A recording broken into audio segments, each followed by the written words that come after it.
Tune in to Audio Opioids. We keep all the dope content. We bridging the gap between the generations and kicking a lot of flavors. So, hey, keep it locked and loaded right here on Audio Opioids, a.k.a. Bridging the Gap. What it do? We back at it like a crack addict. What's going on? You know it's the boy with the big feet. They call me Charles, and I got my boy. What's going on? It's D-. And we in the building. Once again, you tune in to Audio Opioids, a.k.a. Bridging the Gap, man. So today, we finally got a damn week in 2019 where it was actually some new music out, more than one project. So I think this week, Gunna had a project came out. What it was, a Dripper Drown 2, Drake? Yeah, Dripper Drown 2, and Offset came out with Father of Four. Father of Four, and also Young Blue came out with his project, Blue Vandross 2, and it was one more project, if I ain't mistaken, came out this week. I'm trying to think, but I can't think of anything because everything is so overshadowed by Offset finally dropping his album and the highly anticipated Dripper Drown 2. But I can't think of anything else that's dropped. So we're gonna start with that Gunna. So you like the Dripper Drown 2? What songs out there you like? I like the Richard Millie Plain. I like that one. With it, the first song on there, that one goes. What's that second one? Outstanding, right? Second song on that Outstanding. You're correct.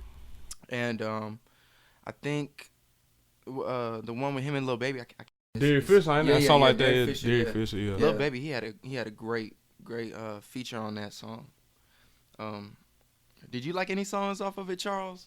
I listened to half of it. I think Derek Fisher's last song, so I listened to exactly half of it. I'm gonna be honest, it really didn't do nothing for me. I think Gunna is one of them artists. Like, no disrespect to the man, he doing his thing. Shout out to him.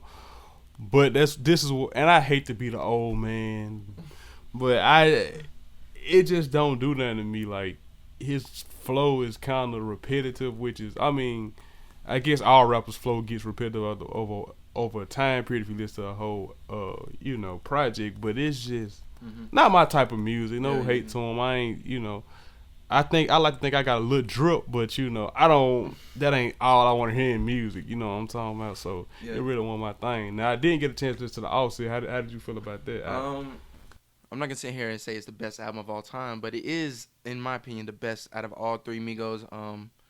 Quavo's and Takeoff's were a little disappointing, but Offset was right on the money, and I feel like he did what he visioned to do. You know what I mean?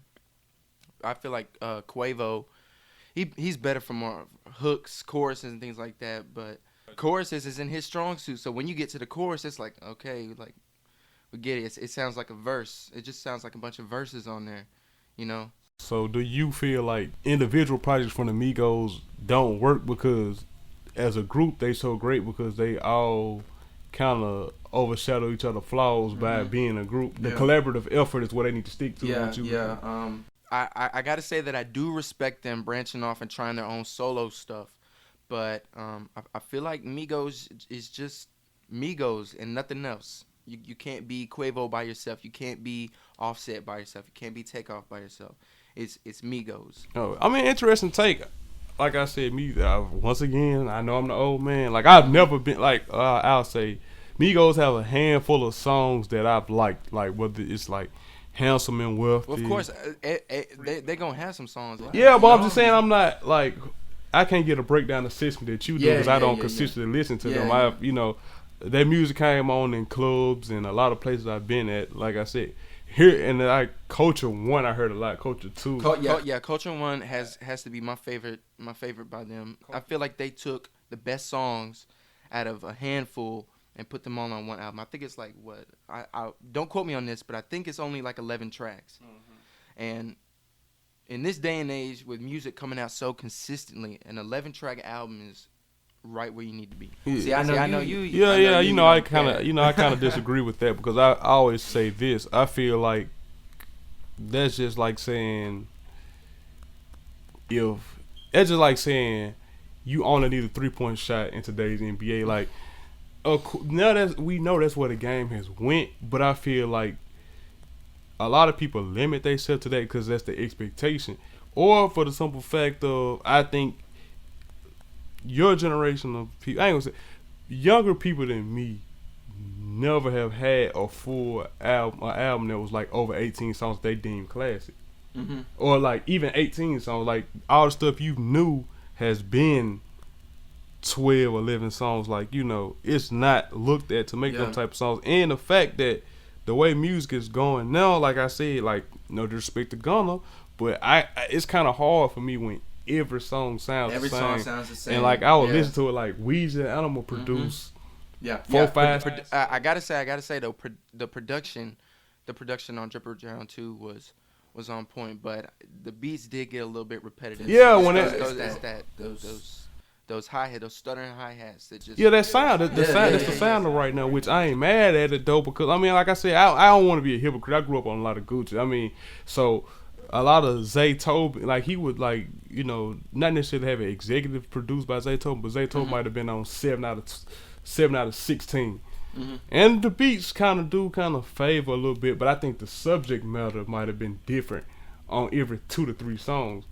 You know what I'm saying? He might have robbed somebody on one song, the other song he might have been talking about a car. Like it was just clear, you know what I'm saying? It was just clear, it was a clearly difference on every song, even though the beat or the sound might have been similar. But I just feel like today you don't have that, and I think the lack of subject matter is why people prefer, like, you know, 11, 12 songs. Like I'm looking at one of my favorite albums of all time is Webby Savage Life 1. This shit is 18 tracks. That would be considered a long album, but in like 2005, that was considered, you know what I'm saying? Pretty standard. So, I mean, I ain't tripping off that. You know who else dropped something? Lil Pump. I knew it was something about that Harvard dropout. Yeah. How did that go? I didn't listen to it because I don't really mess with Lil Pump like that. But you know, if you like it, you know that's your own taste. But I do got to give a big shout out to J. Cole, because he killed that verse on Offset's album. I saw him tweet about that. Now, the one person I was kind of excited to see was that Young Blue. Like, you know, I ain't the biggest fan, but I do like some of his music. And he had a song with Juicy J called Gangsta Music on his project Blue Van Drops that came out this week. It came out on Valentine's Day, so I guess that's this week. But man, it was, I ain't gonna lie, that's probably the best music I done heard 2019. Like, I know a lot of stuff ain't. Bro, we only 2 months in here, bro. Yeah, but you got 2 months in. But I'm saying. Okay, so you saying so far? Yeah, so far. Okay, I mean, I but respect it. Okay. I remember like 2 years ago, Moneybagg Yo dropped Heartless around this time, and hey, I could have wrote like. Now he dropped that in February, and I promise you, I know I could ride to that at least to like May. You know what I'm saying? I haven't found nothing yet. They just done put that type of feeling on me yet, and that's all I'm saying. Like, it's been a slow year, but fourth quarter 2018 was just so heavy that I think, you know what I'm saying, you had all the heavy hitters came out. Yeah. You had Meek, you had Lil Baby dropped 2 projects technically, because him and Gunna had a project. Then he had Street Gossip. Then you had Meek. Like, it was Youngboy dropped. Yeah. At the end of the year. The Rilla. Yeah, that dropped in December. Yeah. You feel me? Kodak dropped. So like, it was consistently hits after hits. Bro. Exactly. So I think it's gonna slow down this first quarter this year. Well, I mean that's every year. First quarter is slow. It don't don't really pick up until September. October. I don't think that's always. I don't think that's always the case. Because even last year, you had some heavy hitters at the beginning of the year. Cause Nipsey Hussle album came out towards the beginning of the year. Let me fact check that. But I want to say like Nipsey Hussle album came out at the beginning of the year last year. Now I saw that he was nominated for Rap Album of the Year. Yeah, and I was talking to this one guy, and he said he was a bit upset that Cardi B won and not Nipsey Hussle. Oh, I mean, but what do you expect? Yeah, it came out February 16th, so it came out just over a year ago today. So yeah. But yeah, I mean, what you expect? It's Nipsey damn like, this what people gotta understand. None of these award shows are really catered to, and I hate to use the word culture because I think it's overused. It's catered to the hip hop audience. I get what you're saying. Yeah, it's not catered to the hip hop audience. Cardi B got a damn deal with Fashion Nova. Yeah. Cardi B is nowhere in America. She could go at motherfucking the smallest town in Nebraska. She could go to the backwoods of Alabama. she's gonna get noticed. Nipsey Hussle will probably go to damn Brentwood, Tennessee, and when nobody know the fuck he is. I mean that. Yeah. That's just it is what it is. But shifting gears a little bit. So yeah, I think Young Blue album's great. You said you rock with the Offset. Gunna album's pretty decent to you. So switching gears, now we're gonna talk. Well, not switching gears just a little bit. We're gonna talk about who we expecting to come out with something. I see 2 Chainz said March the 1st, rapper Go to the League dropping. Oh, that's coming out March 1st. Yeah, and I think LeBron James has something to do with the project. Yeah. Which is I definitely salute that. I think that's pretty dope. Because I think basketball and rapping, like sports and rapping, kind of draw a parallel because a lot of people who do both come from disenfranchised communities, a lot of poverty, and it's almost like the stereotypical dreams of young black youth, and to see like LeBron, if you notice, like he got in trouble not too long ago. He was playing 21 Savage song and it said something about the Jewish money coming and stuff. So I remember we played Big Sean album. Like he's always kind of been, here recently anyway, like showcasing his love for music and just playing rappers. So it's good to see that he actually is in on the project. Yeah. I know J. Cole said he's gonna drop something this year. Yeah. I don't know when. He dropped something last year too. Yeah, he dropped KOD. That came out like March, April, May. It was somewhere in the early summer. Spring. Yeah, that's what I'm saying. Yeah. So yeah. But I'm expecting that, and I'm expecting this new Kendrick because he working on something apparently. But I don't know when that's gonna come out. When did Damn come out? 2017 or 20? Yeah, I think it was 2017. Okay, so Damn. Yeah. No. You know what? I don't even know. 2017 or 2018. No, I don't think it was last year. I don't believe he came out with the project last year because last year he worked on the Black Panther soundtrack. Yeah. Okay, so, but still, I mean, it could have been early 2018. So yeah, I don't believe it came out April 14, 2017. Okay. So yeah, it's been over a year since he came out with something. Man, I got low expectations, but I do want to hear Jesus' last album. He's supposed to be retiring, so I do want to hear TM 104, even though I'm, don't have my expectations high, but I do want to hear it. So I do want to hear it. I never heard a Jeezy song before. Yeah, it's ridiculous. I don't know how you gonna live life without hearing a Jesus song. I don't know. I seem to be doing okay. Oh, yeah. But in other news too, QC, Quality Control, the record label who running shit right now, they done signed 2 new artists.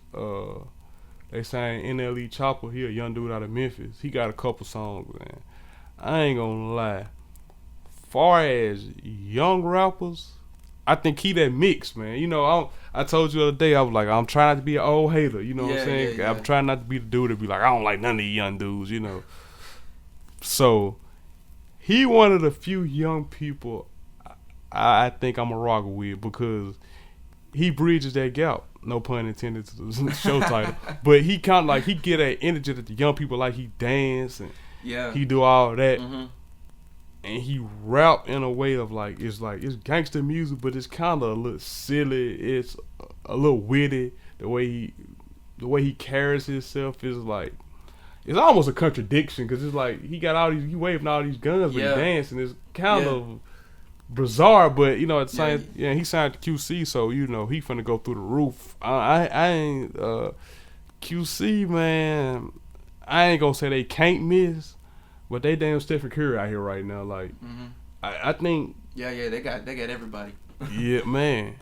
And what you got to salute to them about is they got every market covered. They got every market covered. They got like city girls for all the ratchet women with no hair. Then you got Lil Baby. He killing the streets. Then you got Cardi B. Then you got the Migos. You got Lil Yachty. Lil Yachty. Even though he kind of fell off a little bit. Yeah, you got Lil Yachty. Like they cover, and then the NLE Chopper dude. I think he's. Like Lil Baby, I say his audience probably like 16 to probably like 24, 25. That's like his target audience. I think the NLE Chopper dude gonna be eating probably in a little small. I say from 16 to 20.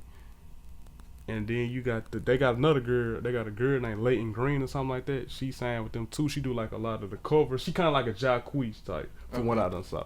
I actually saw her perform at TSU I've never Homecoming. heard of her. Yeah, her voice is pretty dope. I saw her perform at TSU Homecoming. So I think that's gonna be a dope look, man. I really just feel like QC doing their thing right now. Yeah, like, and they got some good producers over there. Oh yeah. I think they got OG Park over there. Yeah. Salute to him. So yeah, man. So salute to them. QC doing their thing. They run up the Schoolboy even more.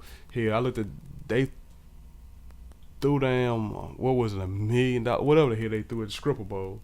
Did you see that? No. Oh yeah, they get money over there. You gotta check that out on YouTube on your personal time. They had at the Super Bowls in Atlanta. They had the Scripper Bowl, and these motherfuckers brought a Brinks truck, and QC brought a Brinks truck, and then threw money. Yep. Did you listen to the first QC tape? No. That's the one that had Lil Baby on. He had a song with Gucci. I heard that song. Yeah, the first half of the album is pretty good. I don't know if you'd like it, but I liked it. Oh yeah, Lil Baby on there a few times. I think one Young Thug feature. They got the My Dog on there, but it's got like everybody on. I think it's got Quavo, Kodak, and yeah. Now I heard that. Yeah, I heard that. Yeah. Shout out. It's crazy though because when that song came out, I wasn't really.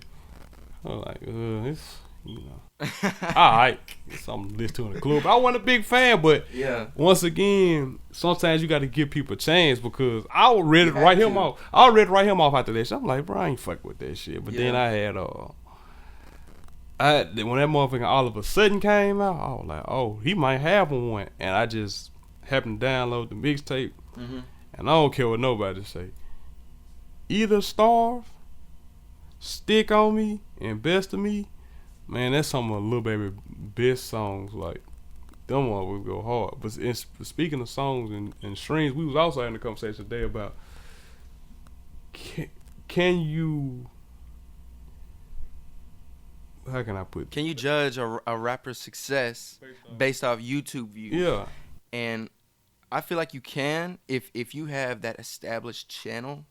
If you have that channel, let's say like Kodak's Vivo or Lil Baby's Vivo, and they getting millions of views every music video that they put out. But you know, it's a little bit different with World Star Hip Hop because they have so many featured artists on there, you know. Yeah. But I mean, I think you can assess someone's success based off YouTube views because I mean, YouTube views is basically streams. I agree. I agree. And you know, it's no secret on this podcast, but now currently, as far as young rappers go, Young Boy my favorite current rapper. So I saw on Everyday Struggle a while back they had the argument about, they were saying like he's the most streamed rapper. I actually just saw it today, like he's the most streamed rapper on YouTube for like, he was that for like several weeks in a row. I can see that though because he has a lot of music videos and he has established himself as a breakout artist, you know what I'm saying? But it don't translate over necessarily to his stream. Yeah. And I think for that, it's crazy about a World Star because I feel like Young Boy is a great example of like who World Star hip hop is for. Like I think a lot of people be like, man, you know, most white people buy rap music. I feel like Young Boy one of them artists where I honestly think majority of his fans are black. And I love my people to death, but it is a demographic of us who don't believe in spending money on certain things. See, YouTube is pretty much free. It ain't, as long as you got a computer or some Wi-Fi, your phone don't even have to be on for you to access YouTube. Yeah, you can just get that Wi-Fi connection and get it going. Exactly. So you can look at, you can just like, okay, Young Boy dropped the video, he dropped the song, YouTube it. But Apple Music, you gotta pay that $10 a month. Yeah. And and you know, just like how it is with females, a lot of us ain't with committing. So I think that's why a person like him can have 52 million YouTube streams or however you want, views or whatever.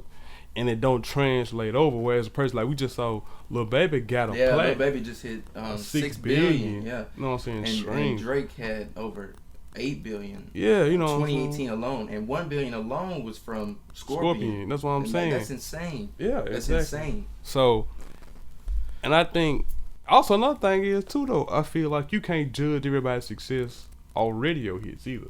Because it's not. The radio is.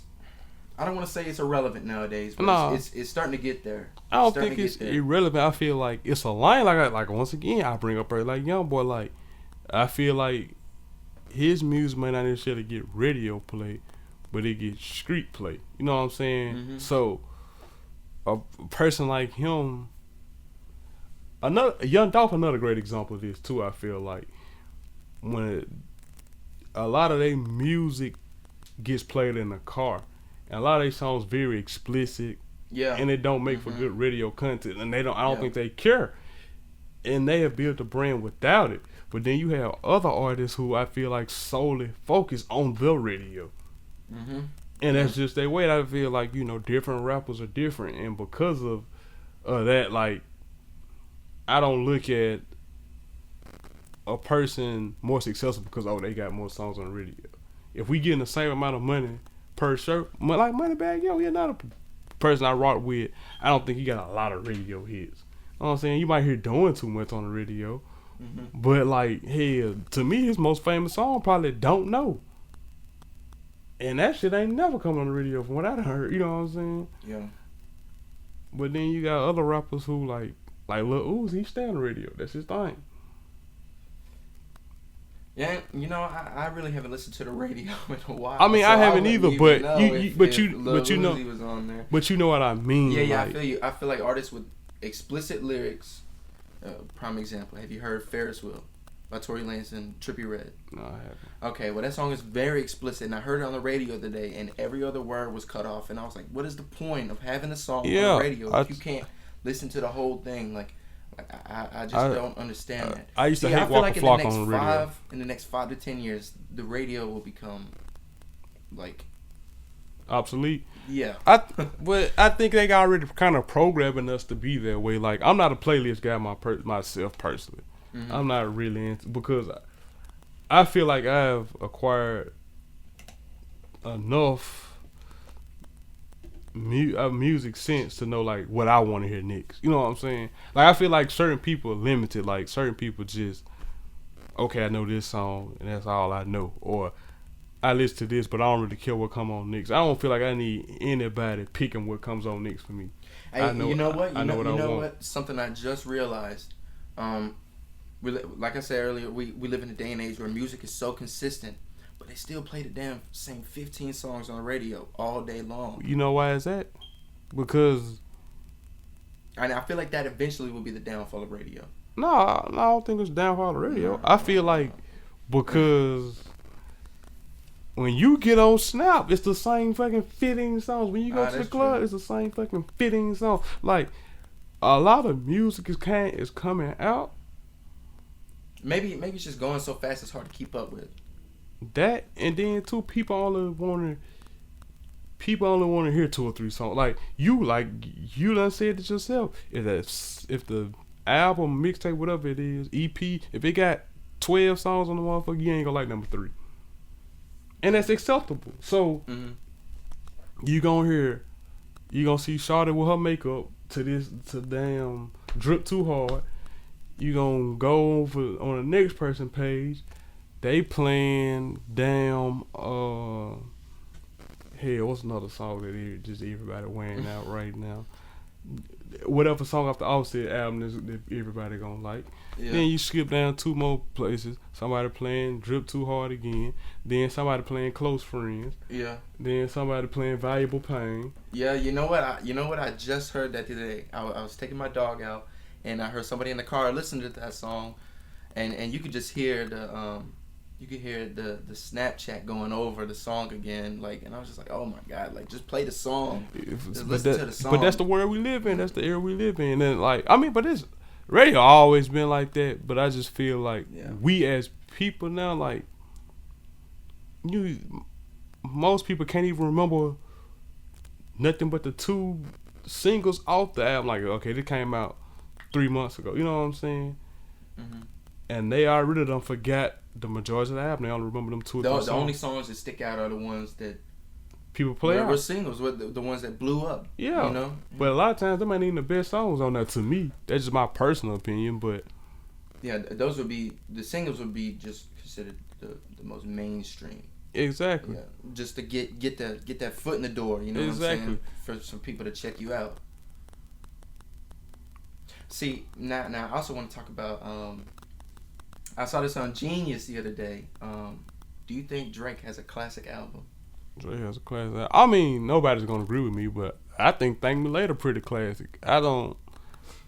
I ain't the biggest Drake fan. I know go ahead kill me for it now. Fuck it. It's what it is. But and a lot of people like that. Like a lot of people don't like that album. But I feel like as a person who grew up on Lil Wayne, when Cash Money was a thing, when Young Money was a thing, and like Wayne was running shit. And it was like for 5 or 6 years, there was nobody even in Wayne's atmosphere. So when he came out with that, and he was on some emotionally, like Drake was even on that. Like, well, I ain't gonna say he wasn't even as emotional on Thank Me Later. Mm-hmm. He had a little bit. It was a little softer than Wayne, but it was a different sound. I could tell he was gonna be a trendsetter, and all the songs pretty much hit. Like it ain't. Nothing on that is like painful to listen to. So you think Thank Me Later is that classic album? Yeah, to me, but everybody gonna disagree. Okay, yeah. See, like to me, it's either gonna be Nothing Was the Same or Take Care or So Far Gone. But I can't decide because those are my 3 favorite albums from him. Nothing Was the Same was really good.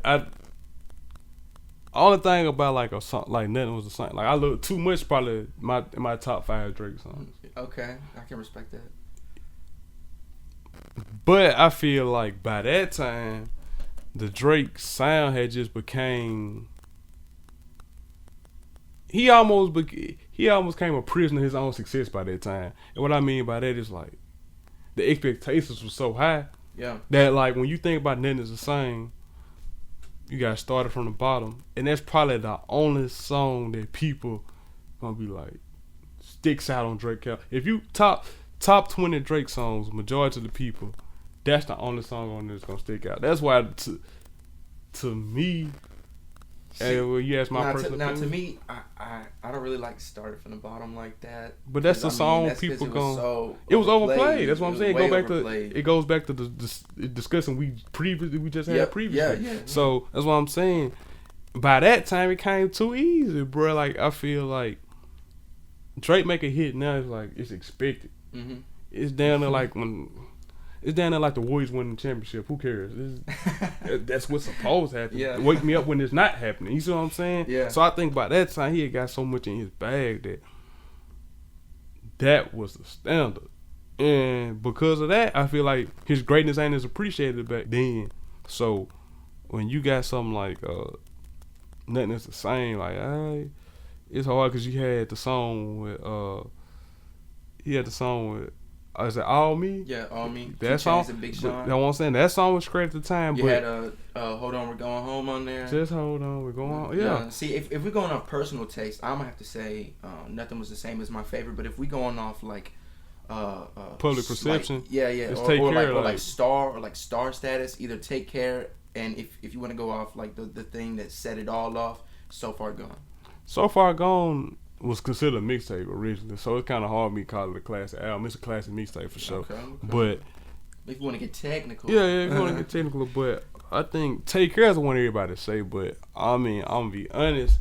At the time, people was laughing at it, and me personally, I ain't really changed my opinion. I don't like Practice is one of the worst Drake songs ever. Yeah. That shit is terrible. I'm sorry, like. But I mean, you also had some of the best Drake songs on there too. So I mean, you had Marvin's Room, you had Headlines, you had The Motto, you had HYFR. Like, which one is that? I might be too strong. I don't confident. That's Headlines. That's Headlines. I might be too strong. I don't confident. See, I ain't that. Bro, that was my anthem. See, to me the hardest. Anthem. This won't say though, but to me the hardest Drake songs arguably ain't even on his albums. Like that song on that LeBron James. Okay. It may not mean nothing to y'all. Oh yeah. That's down the top Drake song. Mm-hmm. Then Trust Issues. Mm-hmm. You also have 0 to 100 that wasn't on the album. Girls Love Beyonce on the album. And then you had some of his unreleased stuff. You had damn, what's that? What's the name of that song? It's coming. Am I on one on the album? I'm on one. I think that's on DJ Khaled. See, that's my point exactly. Some of the best shit ain't even on the album. Like I'm about to get these. I'm about to get because one of my favorite Drake songs is an unreleased song, and it's I mean the dude make great music. I'm just saying like it's Days in the East. That's one of my favorite Drake songs, and but it's been a while since I heard it though, man, because that came out a while ago. Like I said, I take Thank Me Later as a classic. I know don't nobody agree with me, but hey. Nah, I can respect that though. It had a few good songs on there. A few good songs, boy. Look at well, see, to me, that's not really my favorite, you know. But once again, how old were you in 2010? Oh man, 2010, 12. See, I was like 17. Oh. And once again, when you get the torch passed to you by who's considered yes the best at the time, the GOAT, and you on shit giving him a, you know what I'm saying, like show me a good time. Oh, you fancy, everybody went off on that. Find Your Love, and you know what I'm saying, Unforgettable with Jesus, that shit was super hard. The intro was hard, you know what I'm saying. The over first what's the punchline? How you start off? First name greatest, last name ever. Like some shit. Oh, I don't even know. Like a spring anchor, boy, ain't nothing to play with. That's forever, man. That's forever. Damn, you get them mixed up, Charles. Yeah, I'm getting them mixed up. Getting them mixed up. But I think that's the one that's like, I'm about whatever, man. For what they be talking about. He just had some hits on. So he do it. How he do it? The Miss It, the song, he was like, I love Nicki Minaj. Yeah. I told her I admit it. It was just. Oh, that's the one that that's the one that Soulja Boy said he stole from. Tell me, and he got that shit from Charlotte Lowe, so he needs to shut his ass up. But yeah, man, it's just crazy though, bro. Oh, YM Millie. So. Okay. You want to talk about YNW Melly? Okay. Yeah. Okay. So this my thing. In this era, it's either you're an Instagram. I don't know. I don't want to call them clout. Either you're a clout chaser or you somebody who really live what you're doing. And unfortunately, for the folks who really live what they're doing, the police is really out here capturing them.